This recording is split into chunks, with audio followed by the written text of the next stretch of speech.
the sweltering haze of a Balkan summer in 1914, when the sharp crack of an assassin's pistol in Sarajevo felled Archduke Franz Ferdinand and his wife Sophie, amid the jostling crowds and the scent of gunpowder mingling with the dusty streets, igniting a chain reaction of ultimatums and mobilizations that drew Europe into the abyss of what would become known as the Great War.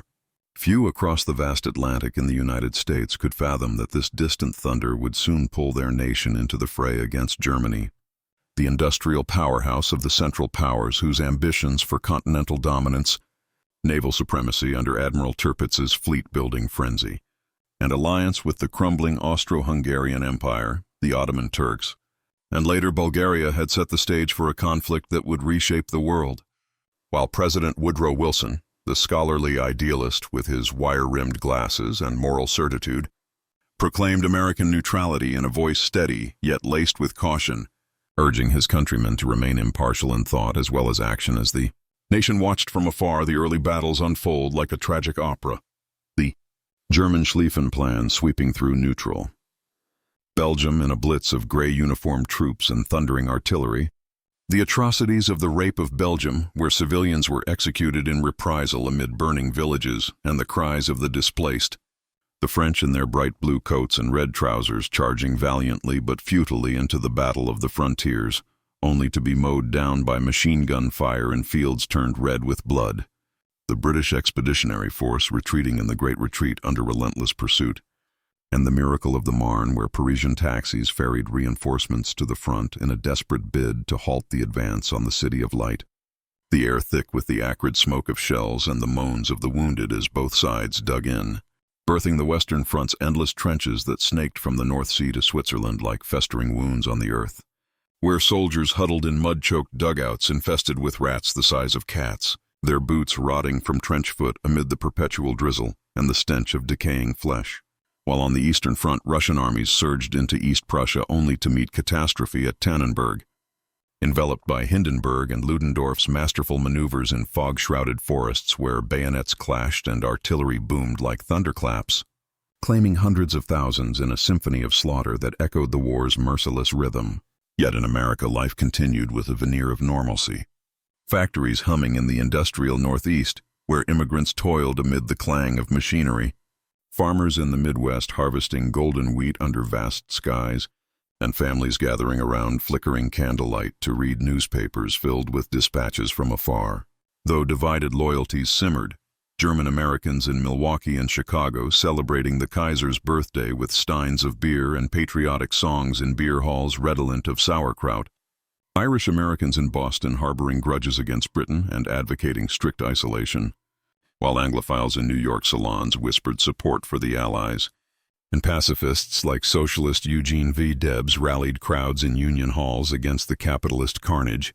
As economic ties deepened across the ocean with U.S. banks like J.P. Morgan extending massive loans to Britain and France, their ledgers swelling with billions as American steel mills in Pennsylvania forged shells and munitions that shipped out from bustling ports like New York Harbor, where cranes groaned under the weight of crates and the salty sea air mixed with the metallic tang of industry, boosting the economy from recession's grip and raising GNP by nearly 20%, though Secretary of State William Jennings Bryan resigned in protest, his voice trembling with conviction that such commerce prolonged the bloodshed, while Wilson navigated the tightrope of neutrality, authorizing modest naval expansions amid the preparedness movement led by firebrand Theodore Roosevelt, who thundered in speeches under gaslit auditoriums against the nation's paltry army of just 100,000 men, smaller than Serbia's, and organized summer training camps at Plattsburgh where college boys drilled in khaki uniforms under the Adirondack sun, rifles shouldered and sweat beading on brows as they prepared for a storm they hoped would pass.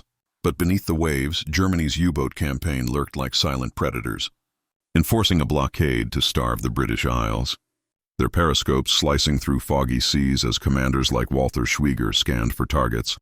And on May 7, 1915, off the Emerald Coast of Ireland, the RMS Lusitania, that majestic Cunard liner with its 4 towering funnels and decks alive with passengers, elegant socialites in silk gowns, sipping tea in the Grand Saloon amid the tinkling of china, children laughing on the promenade under a pale sky, businessmen like Alfred Gwynne Vanderbilt discussing deals in leather armchairs, and immigrants in steerage dreaming of new lives, steamed unknowingly into peril. A German embassy warning in New York papers unheeded like a grim omen, until a single torpedo from U-20 slammed into the starboard bow with a deafening roar, followed by a mysterious second explosion that ripped through the hull in a cataclysmic burst of flames and steam. The ship listing violently as panic erupted, screams piercing the salty air while lifeboats swung chaotically from davits, some capsizing into the churning foam. Mothers clutching infants in lace-trimmed dresses plunging into icy waters where hypothermia claimed them swiftly. Men like Vanderbilt gallantly yielding lifebelts to women before vanishing beneath the waves with stoic resolve.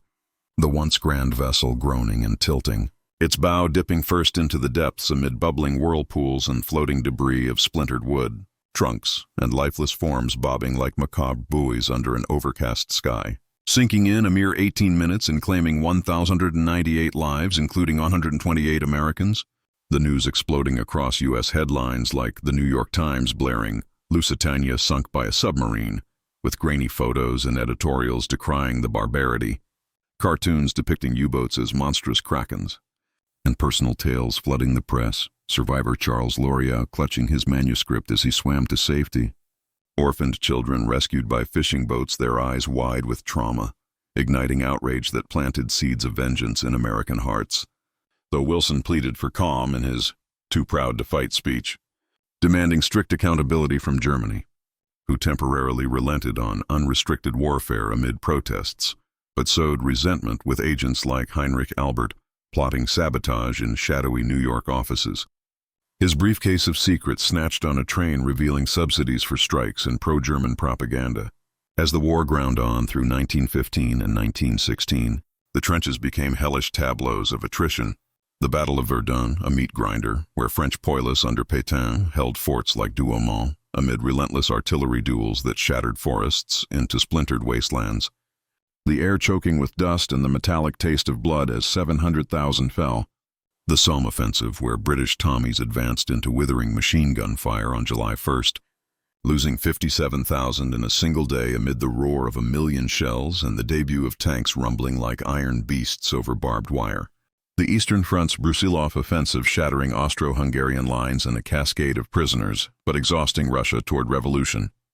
And naval clashes like Jutland, where dreadnoughts traded broadsides in foggy maelstroms of smoke and steel, preserving Britain's blockade that starved Germany of food and materials, leading to the turnip winter of 1916 to 1917, where civilians queued in freezing streets for meager rations, their faces gaunt and children crying from hunger pangs, fueling unrest and strikes in Berlin factories where workers whispered of bread riots amid the clatter of machinery, while Ottoman fronts saw the horrors of Gallipoli with Anzac troops storming cliffs under Mustafa Kemal's rifles in a bloodbath of flies and dysentery, and the Armenian genocide's death marches across Syrian deserts, claiming 1.5 million in systematic extermination under the scorching sun and the wails of the dying. Back in America, other submarine incidents mounted like dark omens.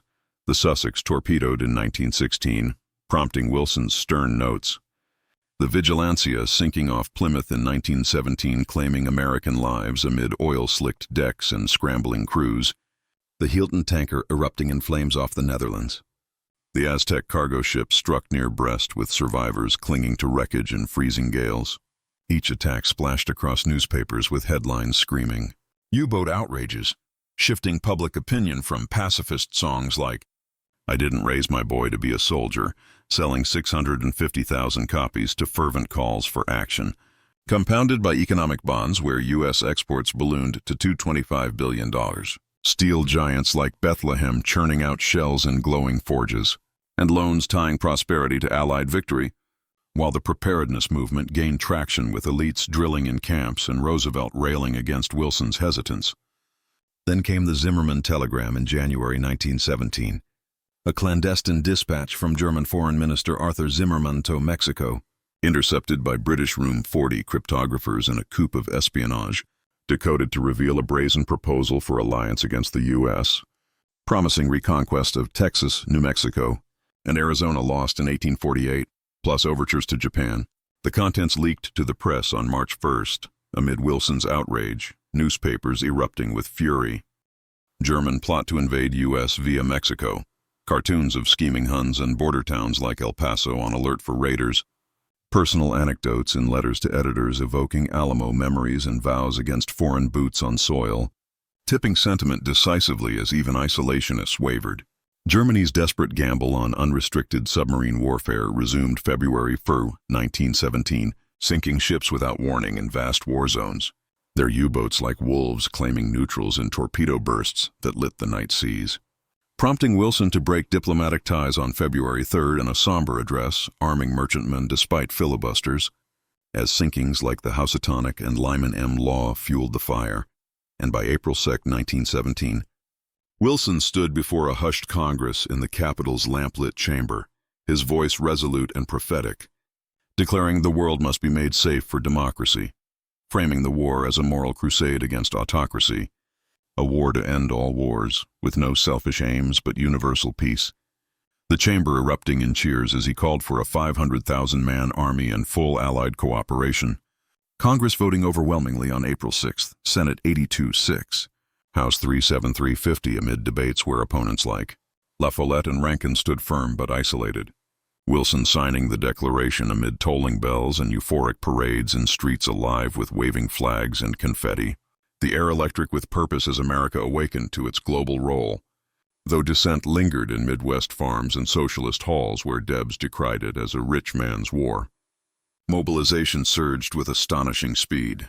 The Selective Service Act drafting millions in lotteries where names were drawn from glass bowls in community halls, filled with anxious families. Young men like farm boys from Iowa and clerks from Chicago reporting to training camps dotting the landscape. Camp Devens in Massachusetts with its rows of canvas tents and the sharp bark of drill sergeants. Camp Upton in New York where recruits learned bayonet thrusts in muddy fields under relentless rain. Their faces boyish, yet hardening with resolve amid the scent of gun oil and sweat-soaked wool, while factories thundered day and night. Assembly lines in Detroit and Pittsburgh clanging with the production of Liberty engines for planes and shells for artillery. The air hazy with sparks and the roar of forges as industrial output soared 32%. Women stepping into the breach as munitionettes with calloused hands assembling fuses in the acrid haze of gunpowder, or as telephone operators and clerks in bustling offices, their laughter defiant amid the grind.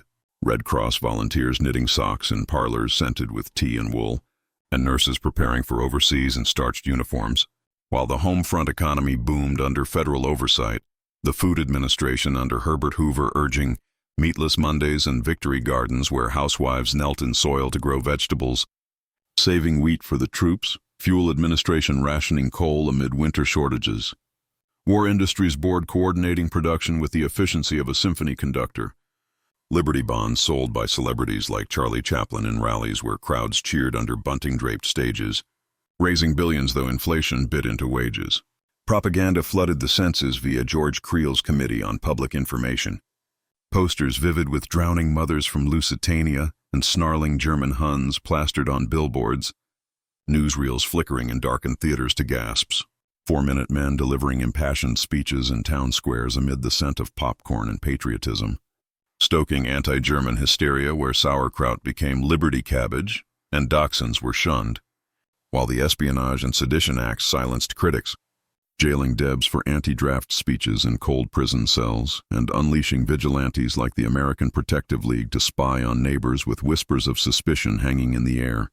Racial dynamics fracturing as African Americans enlisted in segregated units, facing Jim Crow's grip even in uniform, though the Harlem Hellfighters would later prove valor in French trenches. And Mexican Americans and Native Americans served amid discrimination, while the 1918 influenza pandemic struck like a spectral plague, sweeping through crowded camps like Funston in Kansas, where soldiers coughed blood in feverish wards reeking of antiseptic, claiming 675,000 American lives, including nurses who tended the dying with gentle hands, halting training as quarantines shrouded ports in masks and fear. Across the ocean, General John J. Pershing, the stern blackjack with his campaign hat and unyielding gaze, arrived in France in June 1917 with the 1st AEF contingents, disembarking at Saint-Nazaire amid cheers and the salty breeze, insisting on independent command despite Allied pleas to amalgamate troops. The sight of fresh doughboys marching through Paris on July 4th to cries of "Lafayette, we are here," stirring ancient alliances and hope in war-weary hearts. Their uniforms crisp and rifles gleaming as bands played Yankee Doodle. Though the trickle of arrivals, mere thousands at first, swelled to 10,000 daily by 1918. Training in French fields where the scent of lavender mixed with cordite, learning trench tactics amid mock gas attacks that burned eyes and throats. As Germany, starving under the blockade with civilians rioting in Berlin's streets for bread amid the turnip winter's famine that killed hundreds of thousands, its economy crumbling with industrial output halved and hyperinflation looming, its society fracturing with strikes in munitions, factories where workers chanted for peace under the pall of coal dust, and mutinies in the high seas fleet at Kiel where sailors raised red flags in foggy harbors, gambled on the spring offensive of 1918. Ludendorff's stormtroopers infiltrating Allied lines in March with infiltration tactics and gas clouds yellow and choking, pushing toward Paris in operations like Michael and Georgette. The air alive with the whine of bullets and the boom of Big Berthas shelling the city from 75 miles away, shattering boulevards and sending civilians fleeing in terror. But exhaustion and supply lines stretched thin halted the tide. While American forces entered the crucible at Cantigny on May 28th, the 1st Division charging across wheat fields under withering machine gun fire from ruined villages, bayonets fixed and hearts pounding, capturing the objective amid counterattacks that tested their mettle, holding firm with 2,600 casualties but proving to skeptics that Yanks could fight. The ground littered with spent casings and the moans of the fallen under a smoky sky. Then came Belleau Wood in June, a dense forest of shattered oaks and tangled underbrush where U.S. Marines of the 2nd Division advanced through waist-high, wheat into a hell of machine gun nests and mustard gas that blistered skin and lungs, officers like Dan Daly bellowing, "Come on, you sons of bitches, do you want to live forever?" As men charged with rifles cracking and grenades exploding in bursts of shrapnel, hand-to-hand combat in dim thickets where knives flashed and blood soaked the earth, the devil dogs earning their moniker from awed Germans whispering Teufelshunde amid the carnage. Personal stories like that of Marine Ernest Janssen capturing a machine gun single-handed, or pilots like Eddie Rickenbacker dueling in the skies above, his Spad biplane twisting through tracers with engines roaring and wind whipping his scarf, downing foes in aerial ballets scented with aviation fuel.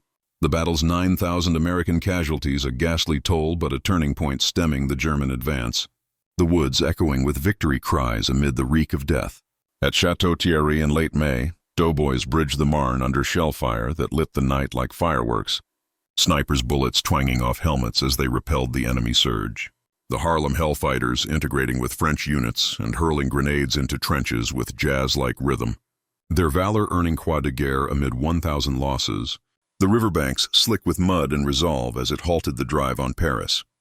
The Saint-Mihiel salient fell in September, the first all-American offensive with 500,000 troops encircling the bulge and a pincer of tanks rumbling over craters and infantry advancing behind creeping barrages that shook the ground.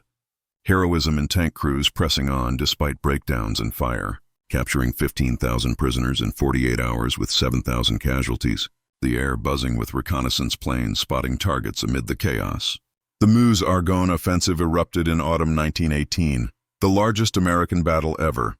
A vast storm of 1.2 million men across forested hills and mud-slogged valleys for 47 days, initial charges faltering in barbed wire entanglements under enfilading fire, but evolving tactics with tanks like Renault FTs grinding forward and air support from Rickenbacker's squadron. The heroism of Sergeant Alvin York, the Tennessee pacifist turned warrior, who in misty woods cracked off rifle shots like lightning, killing 25 and capturing 132 Germans with his squad, his bayonet thrusts and calm commands echoing amid the crackle of gunfire, earning the Medal of Honor. While nurses in field hospitals amid the ether and gangrene tended the wounded with steady hands, pilots like Frank Luke balloon busting in fiery dives, and African-American units laboring under discrimination but proving indispensable.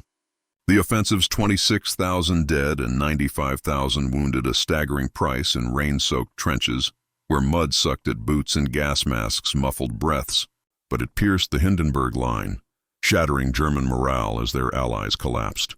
Bulgaria surrendering after the Vardar offensive.